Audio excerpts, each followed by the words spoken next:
వచ్చి ఆదాములో నుండి దేవునికి వేరే బ్రతుకుతుంటే మళ్ళీ ప్రేమతో పిలిచి మన కొరకు ప్రాణం పెట్టి రక్షించుకోవడమే కాకుండా విశ్వాసం కూడా పనికిరానే నన్ను మిమ్మల్ని మనందరినీ మొదటి చిన్న పరిచర్యగా డ్రమ్ములు వాయించడమో, పాటలు పాడటమో, వాయిద్యాలు వాయించటమో, వర్షిప్ చేయటమో చేయించి ఇదే ఈ జీవితాన్ని గొప్ప అనుకుంటే సేవకు పిలిచి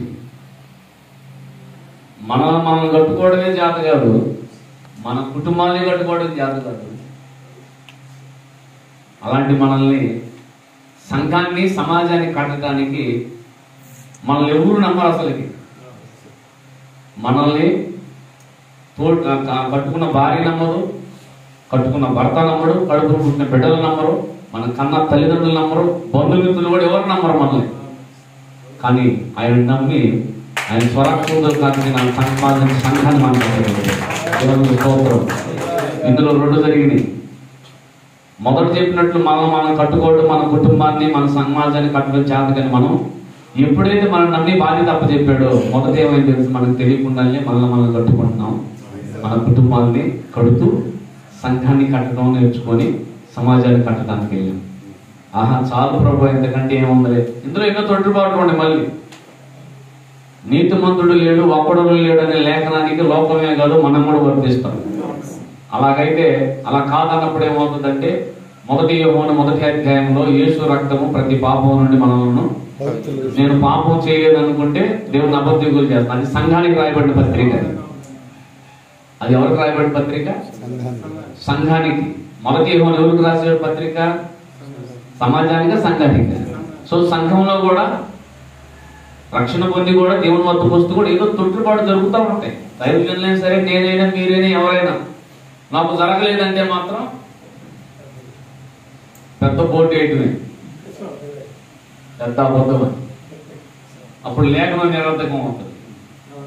సో అలాంటి మనల్ని చిన్నగా సంఘాలు కట్టించి మినిస్టర్ నడిపించే కాకుండా అసలుకి లోకంలో నెంబర్ 1 బుద్ధి తక్కువడు, జ్ఞానం తక్కువడు ఎవరైనా ఉన్నారా అంటే నేనైతే ఫస్ట్ వచ్చి నేనే ఉంటాను. పాపని కూడా నేనే, జ్ఞానం బుద్ధి తెలివి తక్కువ అన్ని తక్కువ నేనే ప్రభు అని వస్తాను. తీసుకొచ్చి ఏది కోరి నెంబర్ 1 ఈ బజారం తిరిగి నన్ను పట్టుకొని క్రిస్టియన్ జాయింట్ యాక్షన్ సీజ్ చేసి ఇచ్చాడు. దేవునికి స్తోత్రం కలుగుతున్నాను. ఏమంటే తిప్పల మీద తిరిగి పట్టుకుని నన్ను పట్టుకొచ్చి ఈ పని చేయరాని ఇచ్చాడు. సరేలేని స్టార్ట్ చేస్తే అది దేవుడి కృపను బట్టి సీజేస్లో ముందున్న కమిటీ వారు ఇక ప్రయాసం ముందు మేము 7-6 మొదట ఆంధ్రప్రదేశ్ మొత్తం తిరిగి నేను, వైస్ ప్రెసిడెంట్ ఆనంద్ పాల్ గారు, సెక్రటరీ కిషోర్ గారు, తర్వాత జాయింట్ సెక్రటరీ స్టీఫెన్ పాస్టర్ గారు, తర్వాత ట్రెజరర్ వసంతరావు పాస్టర్ గారు హ్యాండిక్యాప్డ్ రాలేదు, కొన్ని దగ్గరలో వచ్చారు. ఈసీ మెంబరు దైవజనులు యేసురత్నం గారు. తర్వాత మేము 5 తిరిగాం. మా మెసేజ్ కూడా దీంట్లో రిజిస్ట్రేషన్ తన ఇంటి పేరు మేము చేయాల్సి వచ్చింది కాబట్టి చేయించాం. ఈ 5 తెలుగు రాష్ట్రం మొత్తం తిరిగాం. తిరుగుతున్నప్పుడు అందరికీ ఒక విధంగా అనిపించింది. ఫస్ట్ నేను యూట్యూబ్లో చూసిన విధంగా దైవజనులు ఎగబడి వచ్చారు. అనంతపురం వెళ్తే ఆడ రోడ్ల మీద కాపులు కలిసారు. అప్పుడు మన సురేష్ మలాగే గారు కూడా వచ్చారు. పట్టుపడుతుంది పాపం. అప్పటి నుంచి వాళ్ళు ఇప్పటికీ నమ్మకంగా వస్తున్నారు. అలా ఆరంభమైన సీజేసి ఈరోజు ఏ స్థాయికి వెళ్ళిందంటే ప్రభుత్వం వారు ఏ కార్యక్రమం జరిగించినా సీజేసీకి ఇన్ఫర్మేషన్ లేకుండా జరిగించట్లా. దేవునికి స్తోత్రం. పోలీస్ అధికారులైనా, రెవెన్యూ అధికారులైనా, పంచాయతీ అధికారులైనా భయపడేది ఎవరికైనా ఉంది చట్ట ప్రకారం అంటే, చట్ట ప్రకారం రాజ్యాంగాన్ని చేతపట్టుకొని బైబిల్ రాజ్యాంగం ద్వారా లోబడి బ్రతికి యూదాగోత్రపు సింహం బిడ్డలా గర్జించే Christian joint action committee CJC యోధులకు మాత్రమే వాళ్ళు భయపడతారు. దేవునికి స్తోత్రం. వారికి మాత్రమే దేవుడు జవాబు చెప్పేందుకు ప్రభు చూపించాడు. దైవజనుల సమస్యల కోసం పోరాటం చేస్తాం సరిపోతుంది అనుకున్నా. కానీ కొన్ని పరిస్థితులు నా కళ్ళ ముందుకు తీసుకొచ్చి నాకే తీసుకొచ్చాడు. నేను ఏ డయాసిస్ను తప్పుపడటానికో విమర్శించడానికో ఈ పని చేయడాన్ని నేను మాట్లాడలేదు. కానీ నాకు ఎదురైన అనుభవాలు, కొన్ని నా కళ్ళతో చూసిన సంఘటనలను బట్టి దేవుడు నాతో మాట్లాడాడు. ఏంటంటే కొత్తగా సేవ చేసేవారు ఉన్నారు, కొంతమంది ఇంకా సేవలు కొన్ని ఏళ్లుగా కష్టపడుతున్నారు, ఇంకా కొంతమంది వారికి ఉన్న మినిస్ట్రీలోనే ప్రజలకు సేవ చేస్తున్నారు. వీళ్ళందరినీ వాళ్ళని గుర్తింపునివ్వాలి, వారిని గౌరవించాలి, సత్కరించాలి, ప్రోత్సహించాలి. వాళ్ళందరినీ ఏ విధంగా సమస్యల మీద పోరాటం చేయడానికి దైవజనులు సీజ్ చేసి వేదిక మీద తీసుకొచ్చామో, తిరిగి సేవ చేయడానికి అవసరమైన లీగల్ ప్రొవైడింగ్స్, అంటే ఆ చట్టపరమైన సర్టిఫికెట్లు లేదా ఒక ప్లాట్ఫారం డయాసిస్ ఇవ్వడానికి వాళ్ళకి సర్టిఫికెట్లు, పాస్టర్ సర్టిఫికెట్లు, రెవరెంట్ సర్టిఫికెట్లు, డాక్టరేట్లు, సామాజిక సేవ చేసిన వాళ్ళు, సంఘంలో ప్రయాసపడిన వాళ్ళకి డాక్టరేట్లు ఇవ్వడానికి, బిషప్లకు ఆర్డినేషన్స్ ఇవ్వడానికి ఒక డయాసిస్ ఏర్పాటు చేయాలనేది దేవుడి సంకల్పం. అయితే 2022 నుండి ఆ ప్రయత్నం ఆరంభిస్తే 2022-23 అంటే 2021 చివరిలో ప్రయాస ఆరంభమైంది. 2023 రెన్యువల్స్లో దేవుడు దానిని ఆమోదించి గొప్ప కార్యం చేశాడు. దేవునికి స్తోత్రం కలుగుతుంది. Christian joint action committee CJC ద్వారా good shepherd diocese, the Episcopal churches of India అనే దాన్ని దేవుడు ఇచ్చినప్పుడు ఒక దైవజనుడు అన్నాడు, కొన్ని ఈ విషయంలో సూచన సలహాలు ఇచ్చిన దైవజనుడు, అన్నా నీ చేతి కింద డయాసిస్ ఉండాలన్నా అన్నాడు. అతను ఆల్రెడీ ఒక డయాసిస్కి నాయకుడు. అతని తమ్ముడు చాలా మంచి మనసు, ఎందుకంటే మీరు చేసే సేవకి తోటి దైవజనులకు ఉపయోగపడవచ్చు. ఒక సర్టిఫికెట్ ఇవ్వాలంటే 1000 రూపాయలు తీసుకుంటున్నారు, ఏదన్నా ఇవ్వాలంటే 1000 రూపాయలు. కానీ మీ టీముకున్న కమిట్మెంటు, సిజేసి వారు చేసే మంచి పనులు దైవజనులకు ఉపయోగపడతాయి అని చెప్పినప్పుడు సంతోషం. ఇది మనకి అప్రూవల్ అయిన తర్వాత ఫస్ట్ ఆ తమ్ముడికి చెప్పాడు, థ్యాంక్స్ తమ్ముడు, కొన్ని సూచనల సలహా కూడా ఇచ్చావని.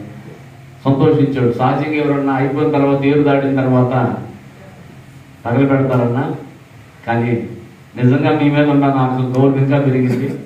ఫస్ట్ నాకు ఫోన్ చేసి చెప్పావన్నా, థ్యాంక్స్ అన్నా అని అంటే పాపం ఈరోజు వాళ్ళ మిస్సెస్ హాస్పిటల్లో, గుంటూరు లైఫ్ హాస్పిటల్, లేకపోతే వచ్చేవాడు.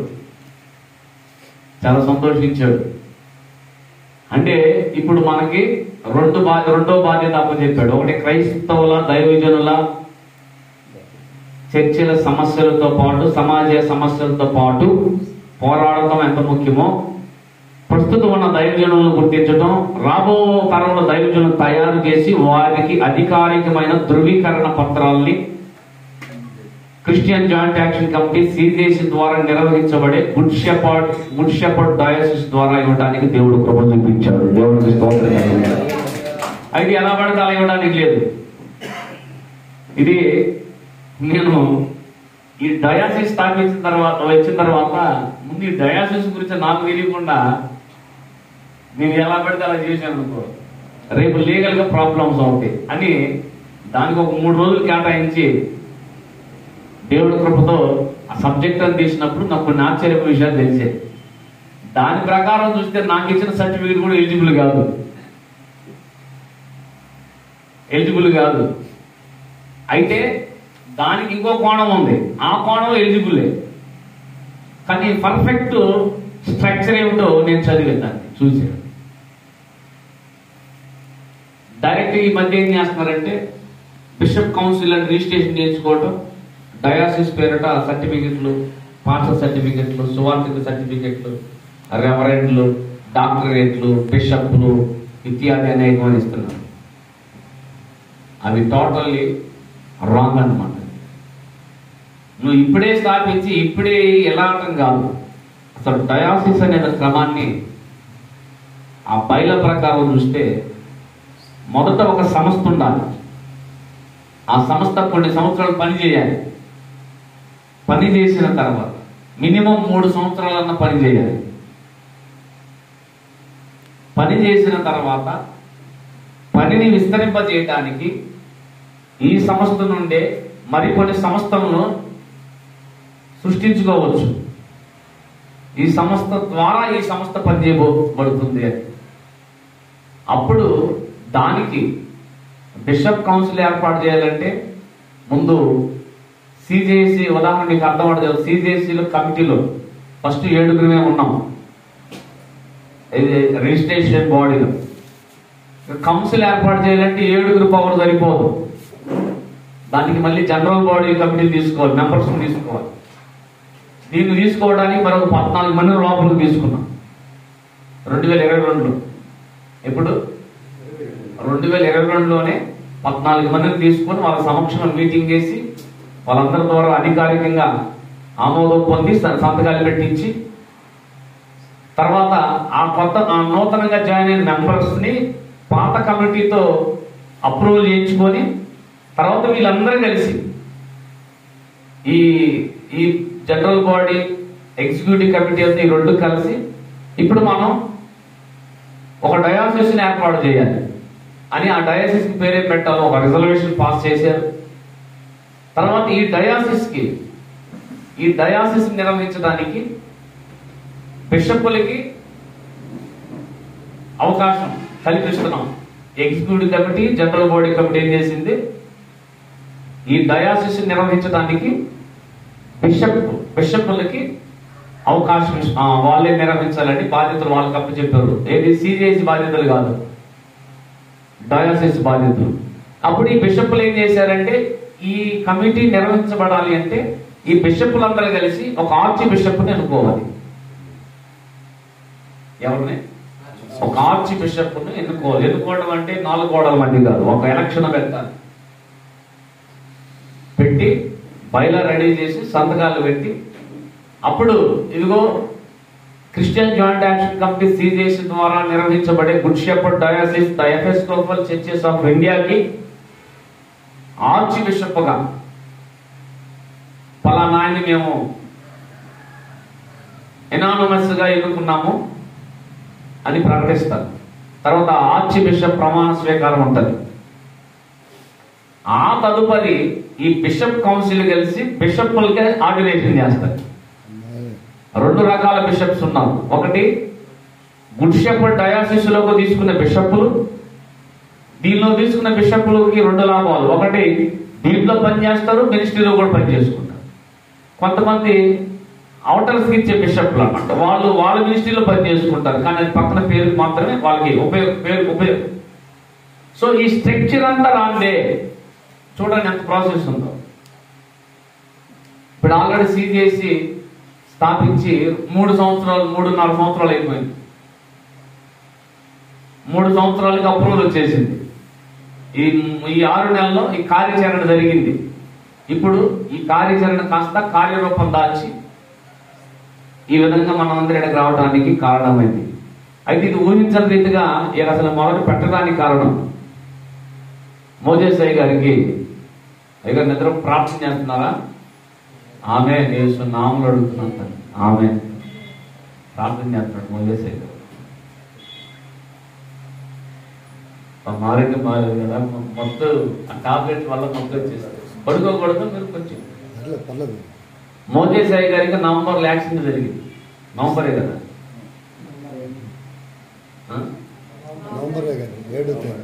నవంబర్లో జరిగింది. మన వాళ్ళు గ్రూప్ లో చూసి ప్రార్థన చేశారు. దాని తర్వాత రాజకుమార్ అయ్య గారు, మాథ్యూస్ అన్న, మీరు డానియల్ బాబు అన్న, సురేష్ మలాజీ గారు,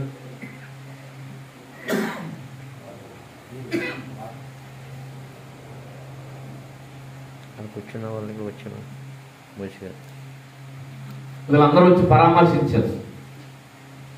ఆ మూమెంట్లోనే వద్దామని బయలుదేరినప్పుడు అయ్యగారికి ఫోన్ చేస్తే కడపలో లేడు, రాయవేలూరు తీసుకెళ్ళారు. పాపం పాపం మోజేస్ అయ్య గారు ఫోన్ పాపం అంటే బాగలేదు కానీ పరిస్థితి, వాళ్ళ పిల్లడు ఫోన్ చేసి పాపం ఏదో బిజీగా తండ్రి గారికి యాక్సిడెంట్ జరిగింది కదా అని అందుబాటులోకి ఎవరు లేదు. ఇక నాకు ఇన్ఫర్మేషన్ అయ్యగారు, తర్వాత మన డానియల్ పాప అని కూడా ఇన్ఫర్మేషన్ వచ్చేది పాపం. ఆ రోజు అందరూ హాస్పిటల్ దగ్గరికి వెళ్ళారు. తర్వాత రాజకుమార్ అయ్య గారు ప్రత్యేక శ్రద్ధ తీసుకొని ఆ రాయవేలూరు వాళ్ళకి సంబంధించిన వాళ్ళతో మాట్లాడటం, తర్వాత మన సిజేసీలో వెంకటగిరిలో ఉన్న ఏం పేరు ఆ దేవప్రసాద్ అన్న కూడా వెళ్ళటం సంతోషం అనిపించింది. ముందు మన సిజేసీ నుండి మనోళ్ళు పరామర్శించారు, వెళ్ళారు చేయాలి. కానీ నాకు